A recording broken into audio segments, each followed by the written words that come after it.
Okay, magandang umaga po sa inyong lahat, mga minamahal ko mga kababayan. So muli po nandito na naman po tayo sa ating programang Reaction Mo, Birada Ko. At syempre bagong lahat, mga minamahal ko mga kababayan, binabati muna po natin ang ating Pangulong Ferdinand Marcos Jr., maging ang ating minamahal na First Lady Liza Araneta Marcos, maging ating minamahal na Congressman Martin Romualdez, maging Congressman Sandro Marcos. At syempre binabati din po natin maging ating mga kababayan sa abroad na lagi po natin nakakasama sa bawat araw po na tayo po mayroong mahalaga pinag-uusapan dito po sa ating programang Reaction Mo, Birada Ko. At syempre ang ating mga kababayan Luzon, Visayas, Mindanao. Okay, pasensya na po, sorry. Okay, sa araw pong ito mga minamahal ko mga kababayan, ay pag-uusapan po natin ito pong pagtatangkang pabaksakin o paalisin o sirain ang pamumuno po ni Senate President Tito Sotto dyan po sa Senado. Alam nyo, base po sa aking pagsasaliksik o pag-uobserba sa mga nangyayari po dyan po sa Senado, may ilang mga senador po dyan na hindi po masaya sa pamumuno po ni Senador Tito Sotto, lalong-lalo na po sa kanya pong mahigpit na nagiging patakaran, no? Alam nyo, kung ihahambing po natin yung sitwasyon nung panahon na si dating Senate President Chis Escudero pa ang siyang namumuno sa Senado, abay, ang pera ng taong bayan po, base po sa aking natuklasan, ay tila nagagamit sa personal na mga hangarin, no? Kasi kung hindi naman po sa naninira tayo, lumabas naman po yan sa social media, maging sa mga telebisyon, yung tungkol po sa insertion na lumalabas, no? O nakukuha ng Senado na kung saan ay naibibigay lamang sa ilang mga senador o napapakinabangan lamang ng ilang mga senador, lalong-lalo na yung mga senador na malapit po sa puso ni dating Senate President Chis Escudero. Ngayon, marami po ang nagtatangka na pababain ito po ang si Tito Sotto, no? Dahil siya po ay nagiging patas. Siya po ay nagiging tapat sa kanyang tungkulin at hindi umaabuso sa kanyang kapangyarihan. Sa pag-upo po ni Tito Sotto bilang Senate President, marami pong mga o maiilan po diyang mga senador na dahil nga nasanay sa mga nakaraang patakaran o pamamaraan o estilo o kalakaran dyan po sa Senado, galit po sila dito po kay Tito Sotto dahil unang-una, umpisahan po natin yung tungkol po sa insertion.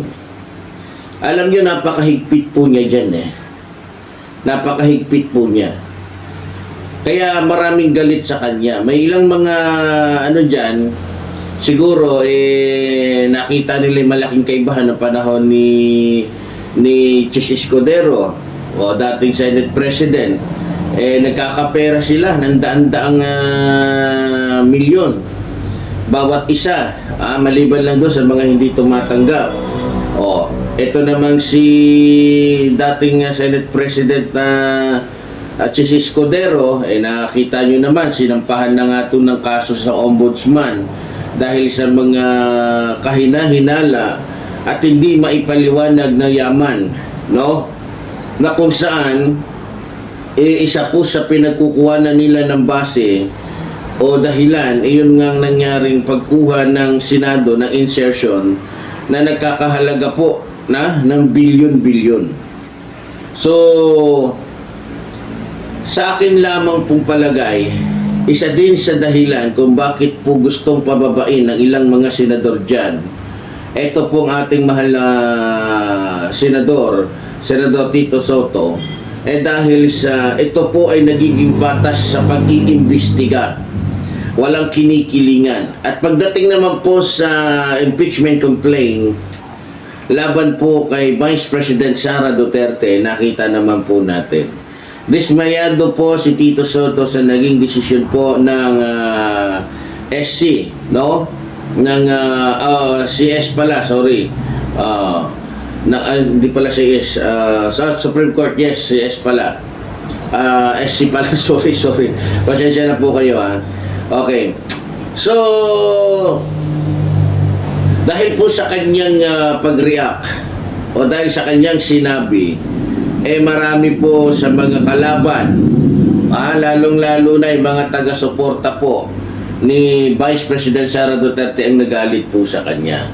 At syempre, dahil sa nakita naman po natin na dismayado si Tito Soto na hindi na-impeach ito pong si Vice President Sara Duterte, nakita naman natin ang unang-una po dyan na ayaw na ma-impeach po. Yung kanilang poon ay si Senador Robin Padilla. Siyempre, si Bongo, di ba? Si Senador Bongo, maging si Senador Amy Marcos. Sino pa? Si Cayetano. Lalong-lalo na si Senador Marcoleta. Di ba? So, maraming marami din yung ayaw talaga kay Tito Soto. Lalong-lalo na yung pinag-usapan po, kung maalala ninyo, noong Enero 31, inulat po na ang kawalan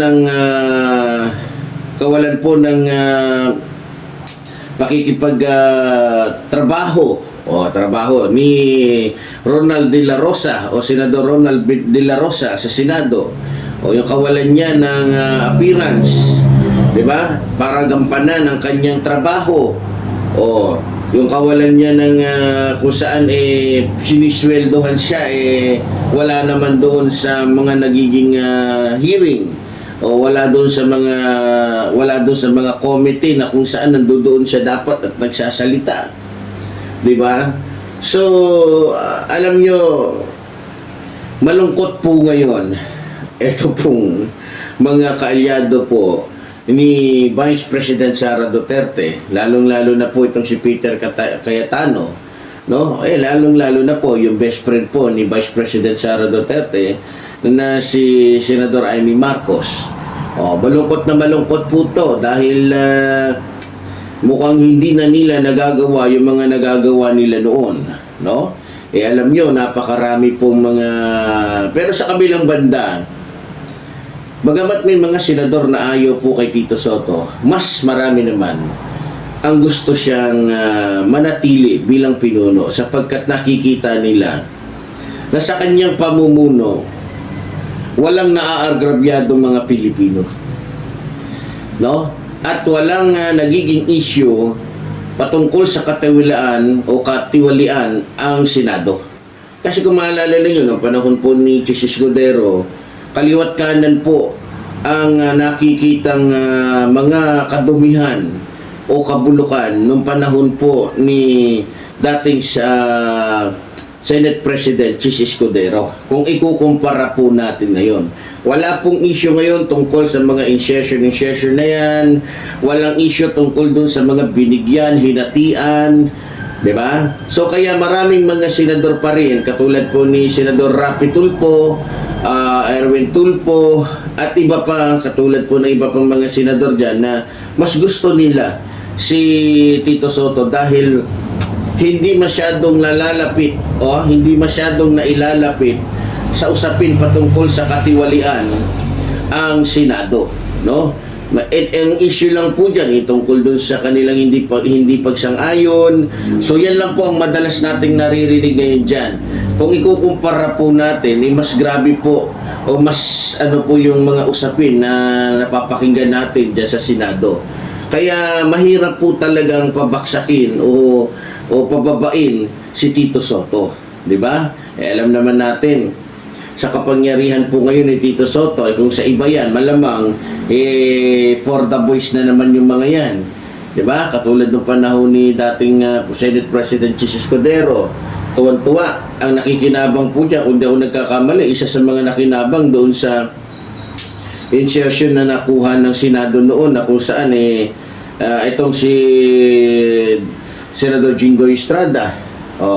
Kung di ako nagkakamali, kasama din yata, ewan ko lang pero base sa aking pagkakaalam, mukhang kasama din yata dito sa nakinabang doon sa bilyong-bilyong insertion yung ito pong si Senador Joel Villanueva. Natural yung iba dyan. Di ba? So, alam niyo mga kababayan, sa ating bansa, kapag tayo po ay nagkakaroon ng matuwid, malinis, totoo, tapat na pinuno, madalas marami po talagang ayaw. Kasi nasanay sila sa mga naunang mga patakaran. No? Sa mga naunang patakaran. Alam niyo, sa totoo lang, kung buhay po si dating Senador Miriam Defensor, no, isa lang po masasabi ko sa inyo. Matutuwa si dating Senador Miriam Defensor sa ginagawa pong pamumuno ngayon ni Tito Soto sa Senado. Dahil yan po ang pangarap niya na magkaroon ng mga leader dyan sa Senado na hindi ginagamit ang kapangyarihan para lamang po nakawan ang taong bayan. No? Bibihira na po talaga sa isang Senate President ang hindi nagnanakaw o nangungupit gamit ang kapangyarihan. 'Di ba? Kaya nga, dahil po sa nakikitaan po ng husay, katapatan, pagmamahal ng mga senador diyan, ito pong si Tito Soto, sila po ay nahihiyang paalisin ang isang Tito Soto bilang pinuno po ng Senado. Nahihiya po sila na pababain ang katulad niya dahil nakikita po talaga nila na malayong malayo ang patakaran ngayon ng Senado, no? Kumpara sa pamumuno po ni dating Senate President Chis Escudero, na kung saan meron pong mga monkey business, no? Meron pong under the table, meron pong mga nangyayaring kababalaghan, no? Kaya alam niyo, sa totoo lang, nakikita ko din sa pamumuno po ni Tito Soto bilang Senate President, yung mga hindi nananagot noon panahon ni Chis Escudero, mukhang makakapanagot na po, no? Sapagkat ito pong ating Tito Sen, bagamat hindi siya abogado, pero po siya ay dahil sa kanya na ring experience, siya po ay pamilyar, no, sa batas. Tulad doon ng sinabi ko, may isang nag-message sa akin Sabi ng mga nag-message sa akin, tama ka. Hindi naman kailangan maging legal expert ka para lang masabi mo na mali ang ginagawa o desisyon ng Korte Suprema. Marami naman nabibili ngayon patungkol sa mga batas dito sa ating bansa. Kahit sino pwedeng magbasa niyan, pwedeng mag-aral. Kaya marami sa mga Pilipino, kahit hindi ka abogado, basta nag-aral ka niyan, personal, alam mo ang tama't mali sa nagiging desisyon ng Korte Suprema o ng kahit anong judge sa ating bansa, sapagkat lahat naman tayo, kung talagang pag-aaralan natin yan, mauunawaan natin kung ano ang tama at mali sa mga nagiging desisyon po ng mga korte dito po sa ating bansa. Pero ganun pa man, mga minamahal ko mga kababayan, napakapalad po natin sapagkat sa pamumuno po ni Tito Soto, wala na pong daan-daang bilyon ang nananakaw. Sa halip, yung daan-daang bilyon na yan ay nananatili po sa kaban ng taong bayan, na kung saan nakalaan para po sa mga proyekto na mapapakinabangan po ng taong bayan. Alam nyo, siguro kung ibang senador ang naging Senate President ngayon, malamang baka masigit pa sa mga nakuhang secret insertion na hindi matagpuan kung saan napunta ang naibulsa na naman ng ilang mga senador dyan. Hindi ko sinasabi kung sino-sino silang nakakuha ng daan-daang daan-daang bilyon. Kasi noong panahon ni Senador Chis Escudero, nako, nakakalungkot at nakakalula yung pera na hindi na matuklasan. Tapos malaman-laman natin may mga malalaki silang mga bahay sa mga lugar na kung saan ay sikat, na kung saan pwede lang makapagtayo ng bahay doon ay yung mga taong mayroong bilyon-bilyon o daan-daang milyon, di ba? O naalala ninyo nung umusbong yung usapin patungkol sa mga katiwalian, yung pera na ninanakaw ng ilang mga politiko dyan. Ang daming mga politiko na lumabas ang kanilang mga pangalan na mayroon pong mga malalaking bahay sa kilalang lugar, lalong-lalo na dyan sa Baguio. Di ba? Yan sinasabi natin habang naghihirap ang taong bayan, habang nagugutom ang taong bayan, habang nalulunod sa baha ang taong bayan, may mga politikong nagpapakasawa o nagpapakasasa sa pera ng taong bayan. Di ba? Ngayon mga kababayan ko, talagang masasabi natin na ang Senado ay nakakatulong po ngayon para po pababain yung usapin patungkol po sa katiwalian. Dahil tulad muna sinasabi ko, kung hindi si Tito Sotto ang nakaupo ngayon, malamang baka mahigitan pa yung insertion na nakukuha ng Senado ngayon, na kung saan iilang mga senador lang ang nakikinabang at hindi ang milyong-milyong Pilipino.